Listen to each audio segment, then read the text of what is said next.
You're watching CBS News Los Angeles, The Rundown. Hello, I'm Chauncey Glover. Here are your top stories tonight. 9 LA City firefighters are hurt after a semi-truck powered by natural gas exploded this morning near the port of LA. This is ring video showing that moment of the blast here on Alameda Street in Wilmington.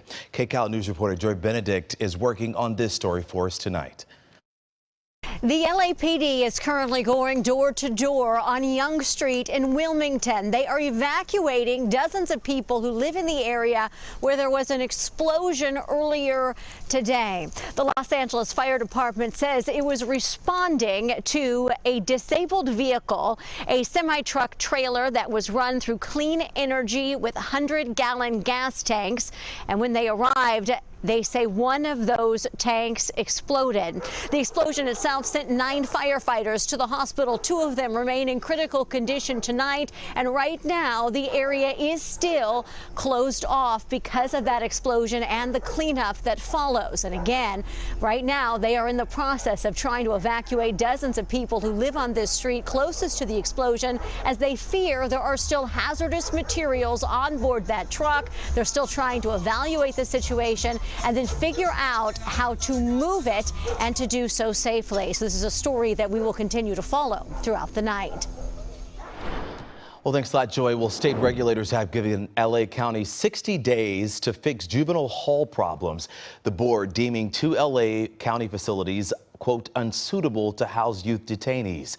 The Los Padrinos Juvenile Hall in Downey and the Barry J. Niedorf Secure Youth Treatment Facility there in Sylmar.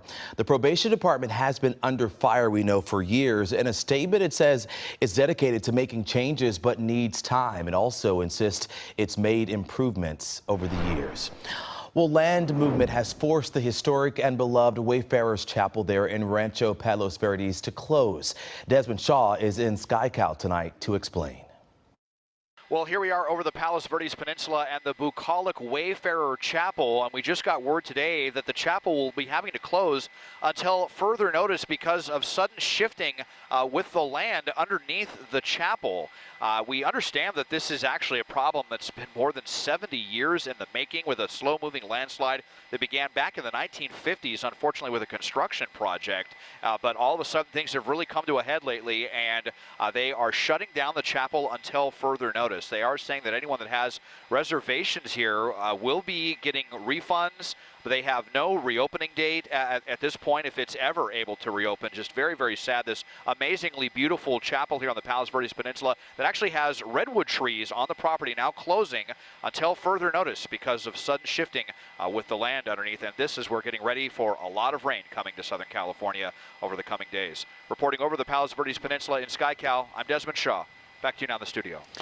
Desmond, thanks. Turning now to our weather, a calm and chilly night. Conditions are dry for now. Danny Roberti tracking the very latest conditions and what's ahead in your next weather. And Danny, it looks like we have some rain headed our way. Oh yeah, Chauncey, it is on the move. We are following and tracking this big trough of low pressure that's out in the Pacific. I mean, this is taking over the Pacific right now, stretching from the Pacific Northwest all the way down to the Baja Peninsula. I mean, this is a big cyclone out there that's on the move. It is going to mosey its way closer to us, and this is going to bring the rain. It's going to tap into an atmospheric river, and that is going to be pointed towards us here in Southern California. So things are going to turn wet late this weekend into early next week. But for right now, things are still dry out there. We're starting to see those clouds take over. We're going to wake up to that marine layer again tomorrow morning. Weekend is not a washout. And I know this is music to your ears if you guys want to get outside this weekend. But it is going to be rainy by the end of the weekend, especially for the holiday on Monday. And we're talking rounds of heavy rain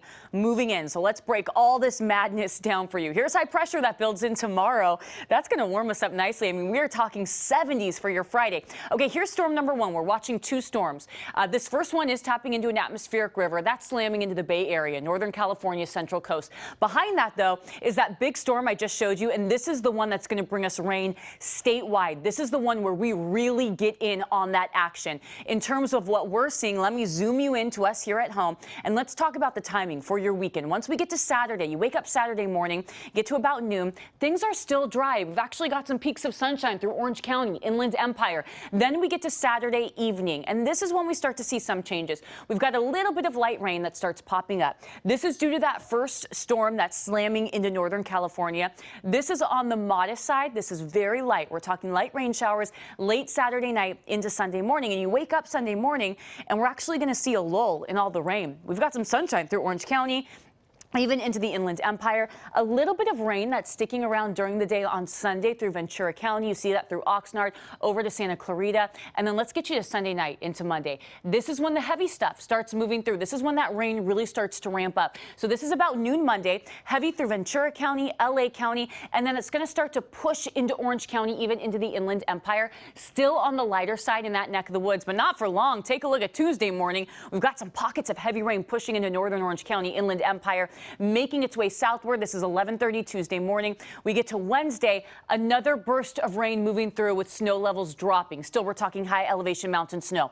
We still have a lot to break down for you. We are talking the timing of the rest of the storm and also how much rain we could see by the end of this. That's all coming up on KCAL News at 8. We want to make sure you feel prepared and safe going into this next storm. Chauncey. Danny, thank you. We'll see you at 8. A major financial boost for LAX and Hollywood Burbank Airport.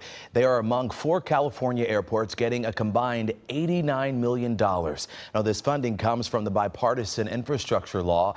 LAX is set to get $31 million for various road improvements related to the People Mover. Meanwhile, Hollywood Burbank is set to get $17 million to help with new construction for its new terminal. The other 2 airports included in the grant are Oakland and San Francisco.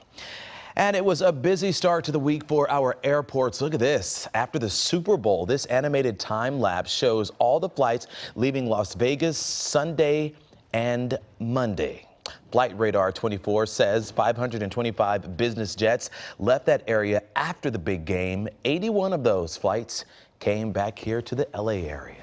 Well, this has been CBS News Los Angeles, The Rundown. Thanks for joining us tonight. We'll be back live on KCAL News at 8 o'clock right here on CBS News Los Angeles.